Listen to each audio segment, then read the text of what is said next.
ઉમરા વિસ્તારની ઘટના। 90 વર્ષીય માતાએ પુત્ર સાથે કર્યો આપઘાત। અગમ્ય કારણોસર કર્યો આપઘાત। ઘટનાની જાણકારી થતાં જ આસપાસના લોકો પુત્રને લઈને હોસ્પિટલ દોડ્યા, પરંતુ ફરજ પર હાજર ડોક્ટર હોય તેણે મૃત જાહેર કર્યો હતો। માતા પુત્રને નવી સિવિલ હોસ્પિટલ લઈ જવામાં આવ્યા। બંને પીએમ કરવામાં આવશે।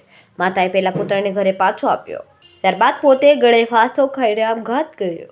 સોપાન તાડે હું સવારે 10 વાગે ઓફિસે ગયો, 11:30 વાગે ઘરે આવ્યો મોબાઈલ નું ચાર્જર લેવા। તો દરવાજો ખોલ્યો મેં, જાળી વાળો દરવાજો, તો સામે મારી બેન ને મારો ભાણો બંને લટકતા હતા। બાજુવાળાને જાણ કરી, એ લોકોએ મારી હેલ્પ કરી પેલો લોખંડનો દરવાજો તોડવા। દરવાજો તોડીને અંદર ગયા, ગળો ફાંસો કાઢ્યો અમે મારો ભાણાને। હું પછી સામેની હોસ્પિટલમાં લઈ ગયો, કેમ કે મને ડાઉટ હતો કે આ જીવતો છે, અહીંયા શ્વાસ ચાલે છે। ત્યાં લઈને ગયા તો ડોક્ટરે કીધું કે આને સિવિલમાં લઈ જાઓ તમે, તો પછી અમે અહીંયા સિવિલમાં આવી ગયા। તમારી બેનની ઉંમર કેટલી છે? ભાણિયાની ઉંમર કેટલી છે? શું નામ છે? એનું નામ ડિવોર્સ થઈ ગયેલું છે, નામ છે એનું પૂનમ શાહ, ઉંમર છે એની 26। બાળકનું નામ? બાળકનું નામ શિવાય શાહ છે। કેટલા વર્ષનું? એ છે 4 વર્ષનું। તમારી બેનનો આપઘાત કરવાનું કારણ કઈ?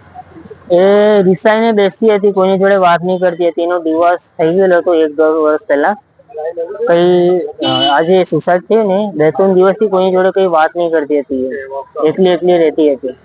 કેમેરામેન હર્ષદ પાટીલ સાથે સુનિલ પાટીલ, સમય મીડિયા ન્યૂઝ, સુરત।